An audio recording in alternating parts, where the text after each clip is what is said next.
A handwritten list of 5 names. Not friends, not family, people she hated. One betrayed her love. One clapped as she bled. One stole her spotlight. One broke her spirit. And the last? A man she said never truly loved her. Only the version he created. These aren't rumors. These are the names she never forgave. Until now, join us. Section 1.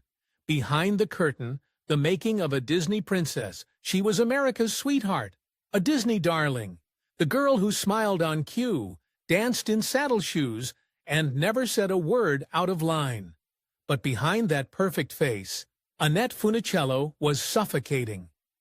By the time she turned 70, her body was failing. But her memory was sharp, and that's when she made a decision. She wrote down 5 names. No context, no justifications, just 5 people she could never forgive. So who were they?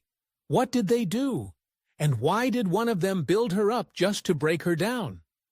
Annette Funicello was born in 1942 in Utica, New York, and raised in Southern California.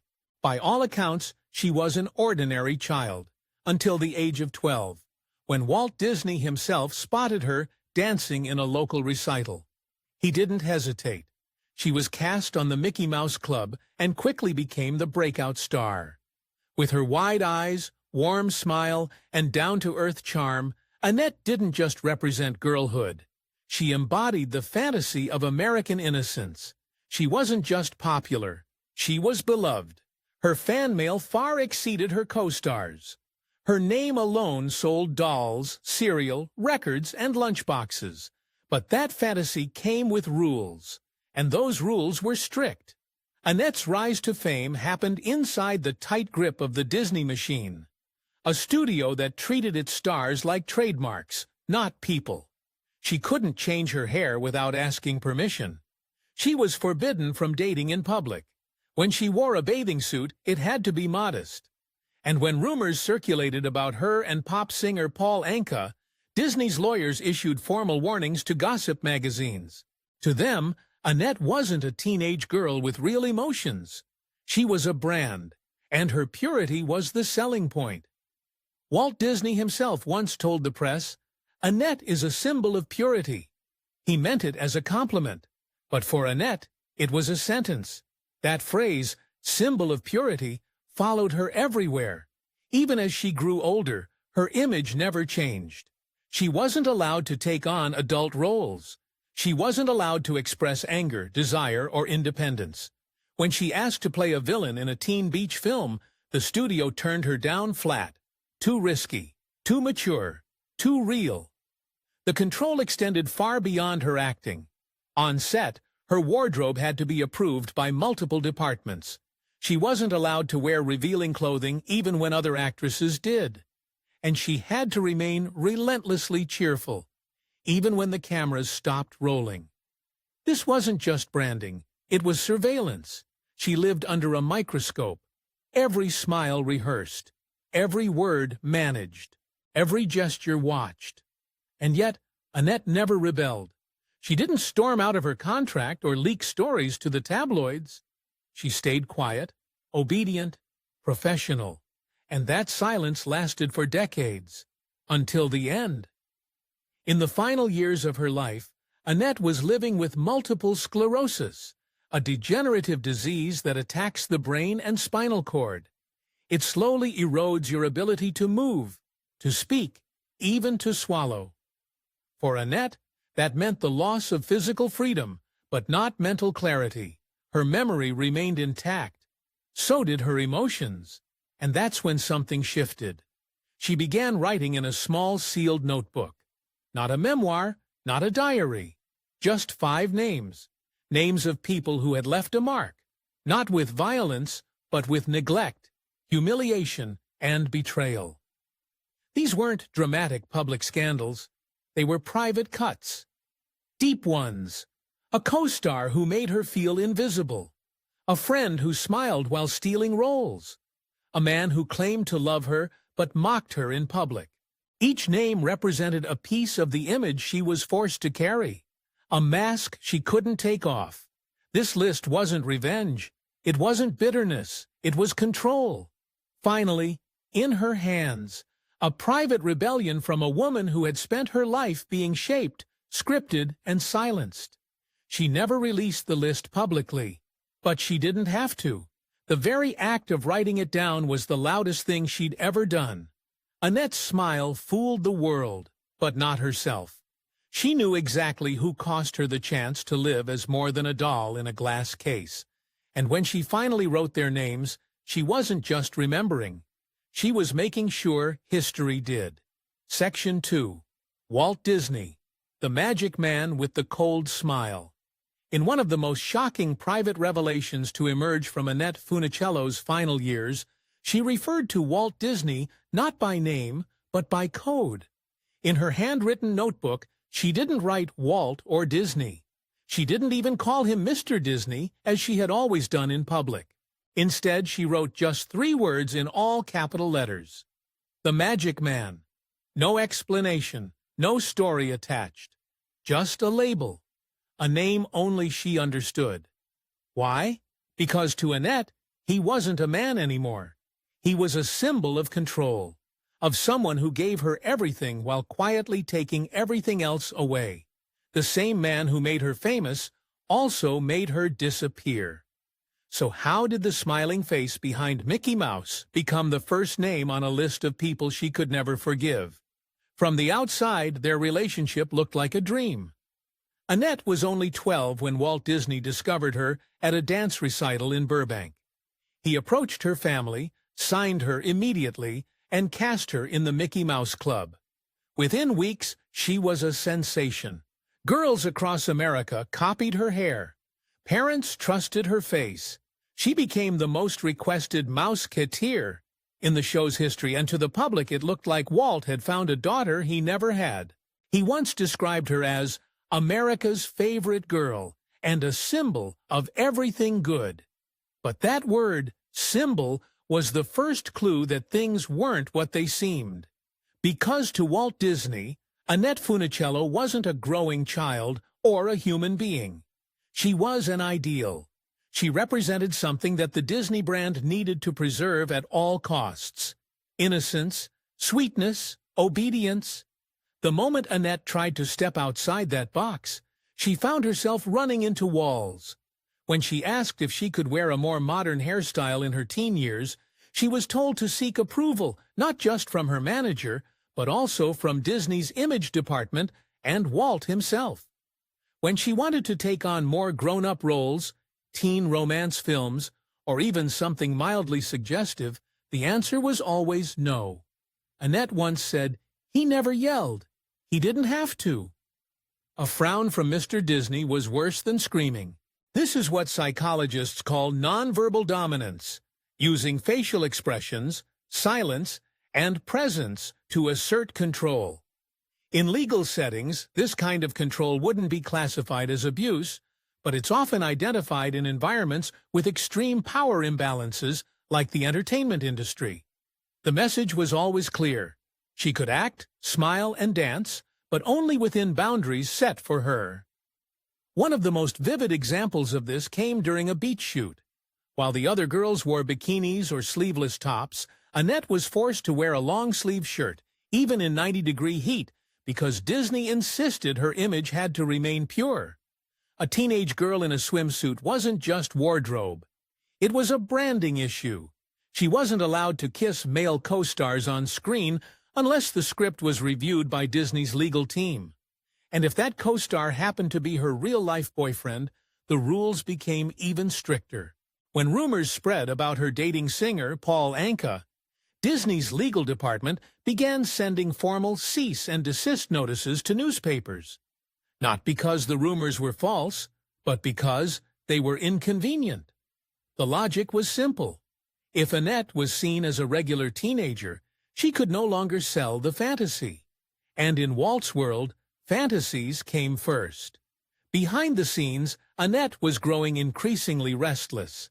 She wanted to wear makeup, pick her own roles, even change her look. But every attempt at self-expression was met with pushback. That's when Walt gave her a ring, solid gold, with the letter A engraved on the inside. On the surface, it was a gesture of gratitude. But to Annette, it felt like a collar, a mark of ownership. Years later, she would write in her diary, "It wasn't gratitude, it was a diamond prison." Why didn't she ever speak out publicly against him? The answer is complicated. Part of it was loyalty. She always said Walt gave her the opportunity of a lifetime. But part of it was fear. In Hollywood, reputations are currency. Speaking against the very man who made her career could have ended it just as quickly. Annette had been under contract with Disney since she was 12. By the time she reached her 20s, she didn't know where her personality ended and the image began. She wrote, "I lost control of my arms and legs. But the truth is, I never had control of my life." And yet the world still sees him as the man who brought magic to millions. That's the paradox. In public, he was a genius. In private, he was a master manipulator. Annette never called him abusive, but she did call him the magic man, a man who conjured a world of wonder while quietly building her cage. Section 3, Frankie Avalon, the golden boy who dimmed her light. In the 1960s, they looked like the perfect on-screen pair, Frankie Avalon and Annette Funicello. Youthful, playful, charming. Their chemistry lit up theaters across America. But behind that beachy glow was something darker. Annette once wrote in her diary, "I was a prop. He was the star." And in those 7 words, she revealed more than any press junket ever did. So why did she include him in her private list of the 5 people who hurt her most? And how did someone the world adored make her feel so invisible? The beach party films weren't meant to last. They were low-budget teen comedies with simple plots, catchy music, and just enough skin to sell tickets. But when Frankie and Annette were cast together, something stuck. Audiences loved the contrast. He was bold and flirty. She was sweet and innocent. The first film's success launched a franchise. For the studio, it was a winning formula. For Annette, it was a trap. On paper, they were co-leads. In reality, Frankie called the shots. Annette had spent her early years under Walt Disney's tight control. She was used to being told what to wear, what to say, and how to behave. But she thought that would change in the Beach Party series. It didn't. According to crew members and later reflections from Annette herself, Frankie often had final say over key production details, including camera angles, musical choices, and even her wardrobe. One story she repeated to close friends involved a 2-piece bikini.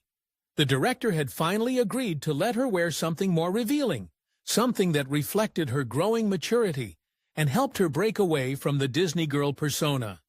The wardrobe was approved, fittings were done, and she was ready to shoot. But on the day of filming, Frankie walked into the dressing room, saw the bikini laid out, and reportedly said, "You're Annette, not Jane Mansfield." Then he picked it up, threw it in the trash, and handed her a neck-to-knees wetsuit instead. That moment confirmed what she had begun to suspect. She was still being treated as a product. Not by Disney this time, but by someone who claimed to care for her. Years later, when she became pregnant with her first child during the filming of another Beach Party sequel, things got worse. Her body changed, her face was fuller. She was exhausted from long hours. One day, she overheard a comment Frankie allegedly made to the producers. "She's not attractive enough for close-ups." He made the decision to reduce her screen time, shoot her from wider angles, and minimize her physical presence. As a result, the final cut of the film had noticeably fewer close-ups of her face. That line, "not attractive enough," wasn't just about the film. It cut deeper. Annette wrote later, "That phrase didn't hurt because it came from a producer. It hurt because it came from someone who looked at me every day and still saw nothing." She was carrying life inside her, feeling vulnerable and raw, and the man she had once trusted as a friend looked at her like a liability. Frankie never apologized. He never acknowledged the impact of those decisions. In fact, in a 1983 television interview, he smiled and said, "I loved Annette like a sister." It was meant to be affectionate. But Annette read that quote and laughed bitterly, because if she was his sister, then he was the kind of brother who always made sure she stood slightly out of frame. Always just to the side, never quite in the light. The beach party movies became a symbol of something she had grown to resent. Not because they were silly or superficial, but because they froze her in time. The world never let her become more than the girl next door.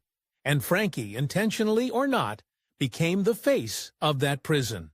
Section 4. Shelley Fabares, the friend who smiled when she bled. She was her co-star, her contemporary, and supposedly her friend. Shelley Fabares, the poised, smiling actress beloved for her wholesome screen presence, stood beside Annette Funicello in countless promo shoots, joint appearances, and interviews. They were sold to the world as a kind of sisterhood. Two perfect girls in a perfect system, charming their way through America's living rooms. But what happens when the person standing next to you is smiling for the cameras and quietly cutting you out behind the scenes? Shelley wasn't loud, aggressive, or obviously cruel. That was exactly what made her so dangerous. Annette once wrote, "She never raised her voice. She didn't need to. She always knew where to stand, what to say, and who to whisper to." One of the most telling incidents happened during the filming of a beach scene, meant to be light, fun, and effortless. The girls were running across the sand, performing playful stunts for the camera. When Annette tripped, she went down hard. Her knee was scraped, her palms were bleeding, and the wind had been knocked out of her. Crew members rushed over, but Shelley didn't. She stood off to the side, clapped her hands like it was part of the script, and laughed. Not a chuckle, not surprise, full-throated amusement. "You fell just like a pro," she said, loud enough for the others to hear. "Give her an Emmy." It was said like a joke, but Annette felt the sting instantly. And what made it worse was that no one challenged Shelley. Her timing had been perfect. Later that evening, the final twist arrived, a bouquet of lilies delivered to Annette's dressing room. The card read, "You've always been my inspiration. Wishing you a speedy recovery, Shelley." That card stayed in Annette's drawer for over 30 years, because it reminded her of exactly the kind of person Shelley was, someone who could hurt you and then hand you flowers. She called it perfumed betrayal in her diary, a phrase she used more than once. It described the kind of manipulation that comes not from overt confrontation, but from the practiced charm of someone who knows how to look like your friend while slowly twisting the knife. Another incident, less public but more career-defining, came during casting for a high-profile television drama in the mid-70s. Annette had auditioned, screen-tested, and was reportedly the studio's first choice. The role would have been a departure from her past work, more serious, complex, and emotional. It was a shot at reinvention, a chance to finally escape the Disney mold. But just days before final confirmation, she got the call. They were going with Shelley instead. The news devastated her. According to a private entry from that year, Annette wrote, "I wanted to be angry, but I was just numb. I looked in the mirror and saw a cartoon reflection. I smashed it with my hairbrush. I didn't even flinch." That wasn't just the frustration of a lost role. That was the heartbreak of realizing that her image, sweet, silent, smiling, had become a prison she couldn't escape. And Shelley had walked right past her, smiling as she closed the door behind. The betrayal stung more deeply because it came from another woman. Annette expected the coldness of men in the industry. She had already experienced being pushed aside, controlled, and diminished by male co-stars and executives. But with Shelley, it was different. This was someone who had walked the same tightrope, felt the same pressures, shared the same narrow image. She knew better, and yet she played the game not just to survive, but to win. Annette never spoke ill of Shelley in public. Even in her autobiography and interviews, she remained neutral or warm. She smiled during Disney reunions, posed for photos, gave rehearsed compliments.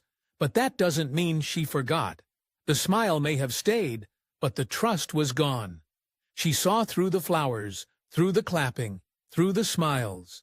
And she understood, perhaps too late, that not every betrayal is loud. Some of the most damaging ones come dressed in politeness. Section 5. Paul Anka. The love song that became a curse. She thought it was real. For a while, so did everyone else. Annette Funicello and Paul Anka were the teenage darlings of their generation. Her with the soft girl next door charm. Him with the brooding eyes and syrup-smooth voice. Their rumored romance wasn't just gossip. It was a fantasy millions of young fans wanted to believe in. But behind the smiles and stage lights, Annette was quietly falling for a version of Paul that didn't exist. And by the time she realized it, the damage had already been done. The world first started pairing them together when they were both barely out of childhood. Paul was touring. Annette was filming. They crossed paths at concerts, variety shows, press events. They were often booked on the same bill, sometimes even posing arm in arm for teen magazine covers. Fans assumed the chemistry was real. And behind the scenes, there were whispers. Long phone calls, shared dressing rooms, glances that lingered. But nothing official. Not because it wasn't happening, but because Disney wouldn't allow it. Annette was still under the studio's control, and any hint of romance could ruin her carefully protected image. Legal teams were involved. Press was tightly managed. When rumors leaked, Disney threatened lawsuits against any publication that printed unapproved stories. Paul, on the other hand, had no such restrictions. He was a rising pop star with his own management team and a reputation to build. He could flirt publicly, hint at things, keep fans guessing. Annette didn't have that freedom. Her job was to be desirable, but never desired. And then came Puppy Love. The ballad, released in 1960, became an instant hit. It was breathy, sweet, and aching with innocent longing. Everyone believed it was written for Annette. Paul never officially confirmed it, but he never denied it either. The implication was enough to send record sales through the roof. Teen girls cried over it. Radio hosts mentioned her name before playing it. Annette herself once said she didn't know if it was really about her, but it didn't matter. The world had decided. But she did know the truth, and that's what hurt most. Years later, Annette revealed to a friend that while the song may have borrowed her name, it didn't reflect the relationship. "I wasn't the love in that song," she said. "I was just the name that helped itself." She had started writing letters to Paul, handwritten notes she never sent. She kept them in a box. Little confessions, little pieces of herself she didn't dare share out loud. In them, she imagined something more, something real, a future where she was more than a face beside his name. But it all came crashing down in Palm Springs. She had gone to surprise him. He was playing a show at a local resort. Annette arrived unannounced, still carrying the birthday card she had written for him. She walked backstage quietly, hoping to wait until after the set. What she saw instead was Paul in the hallway, arms around a tall blonde model, laughing, whispering, pulling her close in the exact way he never had with Annette in public. Annette turned around, walked back to her room, and tore up every letter she had written him, one by one. That night wasn't about cheating. They were never official. That was part of the problem. It was about clarity. She finally understood that she was a placeholder, an idea, not a partner. He liked her image, not her. He liked the brand. He liked the story, but not the woman inside it. That clarity left a mark. In her notebook, she would later write, "I loved a song, not a man." The deepest cut came years later. In a 1971 talk show appearance, Paul was asked casually, off the cuff, if he had ever truly loved Annette Funicello. He smirked and replied, "She's the kind of girl everyone wants to marry but no one dates." It was meant to be clever. The audience laughed. The host moved on. But Annette heard it, and it echoed something she had always feared, that people loved the idea of her, but no one loved her. Not as a flawed, complex, growing person. She had spent years trying to be desirable without ever being seen as a woman. This is what cultural critics refer to as the muse paradox, a pattern where women in entertainment are idolized for how they inspire men, but rarely given their own arc, their own desire, or their own complexity. They're written into love songs, framed in posters, held up as ideals, but they don't get to write their own stories. They don't get to be messy, angry, or human. Annette lived inside that paradox every day, and Paul Anka, knowingly or not, turned it into a spotlight she couldn't escape. Section 6. Tommy Kirk. The reflection she couldn't bear to see. He didn't hurt her. He didn't humiliate her, sabotage her, or try to control her. In fact, Tommy Kirk might have been the kindest co-star Annette Funicello ever worked with. So why did she write his name down? Why was he the final person on the list she left behind? The 5 people she could never forgive. The answer wasn't cruelty. It was guilt, and in some ways that hurt even more. Annette and Tommy shared the screen in some of Disney's most beloved family films. The Shaggy Dog, Swiss Family Robinson, The Misadventures of Merlin Jones. Their chemistry was gentle, familiar, even playful. Off-screen, Tommy was shy, soft-spoken, intelligent. He wasn't a party kid or a heartthrob in the traditional sense, but he was talented, extremely talented, and everyone at the studio knew it. For a while, it looked like he would become one of the defining faces of the Disney brand, alongside Annette herself. But in the early 1960s, everything changed. Rumors began circulating that Tommy Kirk was gay. In today's world, that shouldn't be a scandal. But in early 60s Hollywood, especially at Disney, a company that built its empire on rigid, sanitized notions of family values. This was an existential threat. Homosexuality was still classified as a mental illness in the American Psychiatric Association's diagnostic manual. There were no protections, no legal recourse. If you were outed, your career ended. Full stop. Tommy didn't hide who he was. He didn't flaunt it either. He was just trying to survive. But one relationship, an underage boy whose family found out and complained to the studio, was enough to destroy him. Disney dropped him immediately. Annette saw it all unfold, but she didn't say a word. That silence would haunt her for the rest of her life. In one of her final notebooks, she wrote, "I didn't defend him. I didn't even call. I told myself I couldn't. But the truth is, I didn't try." The thing is, she didn't ignore Tommy because she didn't care. She ignored him because she was terrified. She knew the rules. She knew how fragile her own image was. How one wrong look, one misunderstood comment, could bring it all down. If she defended Tommy, she risked destroying her entire career. And at the time, she couldn't bring herself to do it. For Annette, Tommy wasn't her enemy. He was her mirror. And looking at him meant seeing what she had sacrificed in order to survive. Years later, Tommy spoke publicly about what happened. He said he understood why the studio acted the way it did. He described that period of his life as lonely and confusing, but not entirely unexpected. What he never knew was how deeply Annette mourned her own inaction. She never told him. She never reached out. But in her writing, she was clear. He didn't betray me. I betrayed him. By doing nothing. When she reflected on her own career, Annette often described herself as grateful, but also as someone who had to perform a version of herself every single day.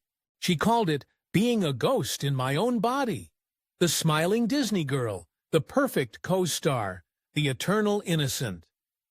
In that context, Tommy's disappearance from the studio was a rupture, a visible sign of what happened when someone refused to keep up the performance.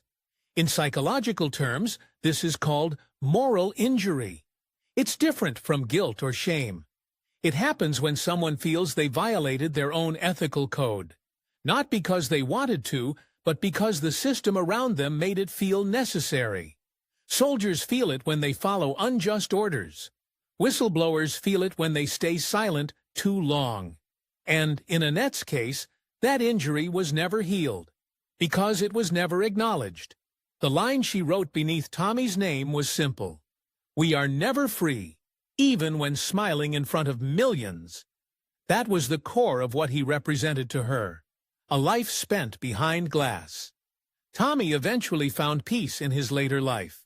He left Hollywood, worked in landscaping, and gave occasional interviews. He didn't chase fame. He didn't ask for vindication. He simply lived. And maybe that, more than anything, is what made him powerful in Annette's eyes. He lost everything the studio valued, and still found himself on the other side. She never did. That's why his name was the final one on her list. Not out of bitterness, but out of unresolved pain. He was the name that didn't come with a wound inflicted by someone else, but a wound she had inflicted on herself. And in the end, that was the hardest one to carry. Thanks for watching. If you enjoyed this, don't forget to like, comment, and subscribe. Click the next video for more exciting content.